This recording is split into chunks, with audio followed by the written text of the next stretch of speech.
Hey, deserving listeners, it's time to watch 90 Day Fiancé. My name is Dr. Kirk Honda. I'm a therapist and a professor. As I always say, don't use YouTube or my channel as a replacement for therapy. If you need a therapist, get one. You deserve it. Let's watch the show and see if anything of interest comes out on my face. Hey! Hey, guys. You just missed it. You could have fed the pigs. Run, run, run! What's going on? Are you guys going to help us? We got to muck the stalls next, and I got to feed the chickens. We are already running a bit late. We got to catch a flight. Las Vegas! Woo! When are you coming back? Never. We better come back. Such a interesting question to start off. Yay, we're going to Vegas. When are you coming back? It's consistent with their dynamic. Let's see if the parents can say, okay, great, have a great time. It's going to be fun. Enjoy yourself. Let's see what the parents say. Las Vegas is, it's a party town. Yeah, it is. And there's a lot of showgirls. This is exactly what we go. Don't get sucked into that, oh, the pretty showgirls and the dancing. It's like, we need you to come home. Bye-bye, pigs. Okay, so interesting follow-up questions here, or statements, lectures. So they're telling these, I think they're 28 by now, these almost 30-year-olds, by the way, Las Vegas, there's a lot of partying that goes on in the town. Do you think that's why we're going? Then they say, you know, there's a lot of showgirls over there, and don't get sucked in, you know, then you're going to live there forever.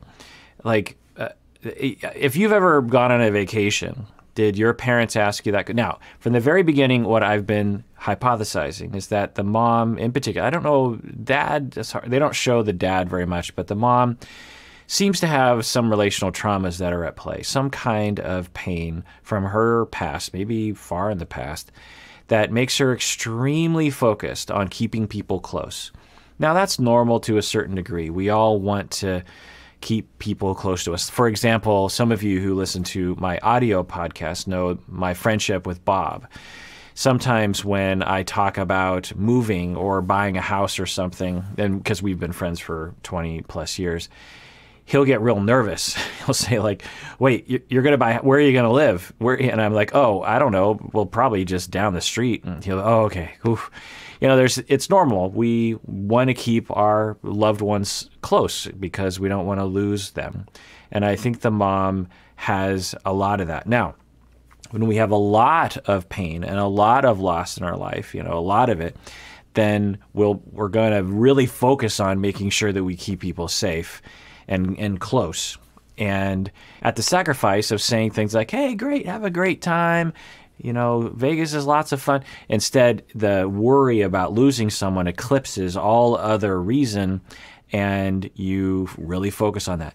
So the mom is really, really pinpoint focused on this one very odd outcome. Okay, there's dancers in Vegas. Okay, there's a detail among thousands of details about Vegas that she probably knows, or at least hundreds. Julia used to be a dancer. What if she gets a job as a dancer, and then she wants to not come, she wants to live in Vegas, and then convinces Brandon to never leave Vegas again? I mean, that is a long shot of a outcome, but the mom is real laser focused on that. And that'll happen when we are terrified of something. You know, for example, if you are worried about health anxiety, like you don't like needles or something, well, intellectually, you might know that having a vaccine or giving blood for a blood sample, you're pretty sure that everything's going to work out, but you're laser focused on that one possibility of something horrible happening. Or if there's some other anxiety that you have, or some other relational trauma that you have, it's normal to have that laser focus possibility, or that very unlikely possibility, becomes so expanded that it eclipses all of your ability to think straight and be differentiated. Now, who knows? Maybe the mom is just playing for fun. Maybe she's just being a mom the way some parents are, where they're just like, okay, be careful, and she's worried, and that's how she shows love, maybe. Let's continue watching. I miss you.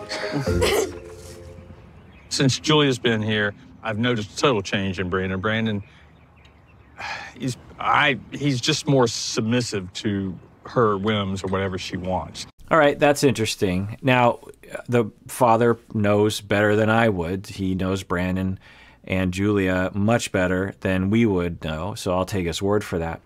But there's a possibility, total speculation, that Brandon has been submissive to the parents, particularly the dad, throughout his entire life, and now he is switching his loyalties, his submissiveness, his dependency from the parents to Julia. And the parents are interpreting that as him being submissive to Julia, when in fact he had been submissive to the parents this entire time. They didn't interpret that as submissiveness. They interpreted that as being a good son or being a good family member. Let's continue watching. I personally think it was Julia's idea to go to Las Vegas. The glamour and the glitz and the dancing and the nightlife. And of course, Brandon, he's like, whatever you want to do, Julia. We have a term for that. Guys have a term you for don't that. say that. It's called Don't whoops. say Okay, so on one hand, what's the problem with that? Let's say that it was Julia or Yulia. It was her, it was 100% her choice to go. Big deal. Couples do that all the time. Someone's like, "Oh my God, I really want to do this thing," and your partner says, "Oh my goodness, I really want to do this one thing," and you're like, "Well, I don't know. I wouldn't have done it on my own, but okay, let's go. Let's make the most of it." That's fine. So what's so strange about Julia saying, "I really want to go to Vegas," and Brandon saying, "Okay, let's go to Vegas"? Now, the second thing is his dad brings up this thing of, we have a term for that. Men have a term for that. We call it, pee-whipped, this kind of thing. And this is a misogynistic, or at the very least sexist notion that goes back, I don't know how long, but I have seen it a lot as a dude in the United States. I've seen it a lot. This notion that if you're equal even with a woman in a relationship, if you're a man, heterosexual man, and you're in a relationship with a woman, and you allow her to dictate things, if you give her any kind of power, and you're not constantly asserting power and signaling to everyone, by the way, I'm in total power. Hey, Dad, by the way, I'm in total power here over my wife. If you're not doing that, then you are pee-whipped. And this is a term that is used as a derogatory term. It's as a way of putting down. There's various other terms that people use on the internet as well.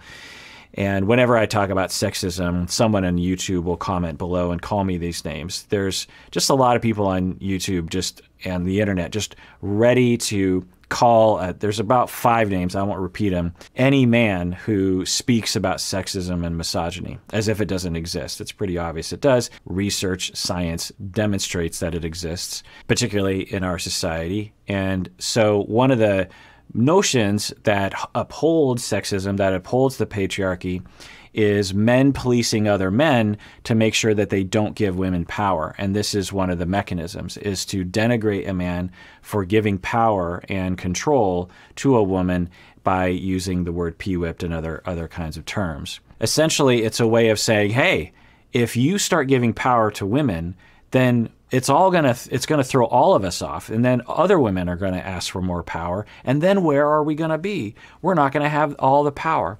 Now, that's a lie as well, or the foundation of that anxiety is a lie as well. There's this misogynistic idea or sexist idea that also gets drilled into our heads as men, that if you give up power, everything will be worse. But it's actually not true. If you have an equal relationship, or even if you have less power in a relationship with a woman, it doesn't necessarily mean that your life is terrible. It means your life is different, but it doesn't mean your life is terrible. In fact, especially if it's equal, your life might actually be greatly enhanced. When people feel like they have power, they don't resent the partner, they have the freedom to love you by choice rather than by power and control.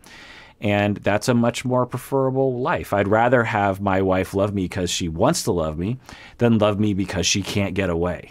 Anyway, let's continue watching. But if you are terrified of losing people because you don't think that people would stay with you, then you might resort to the patriarchy and the control because you don't actually trust women to love you because of your relational traumas.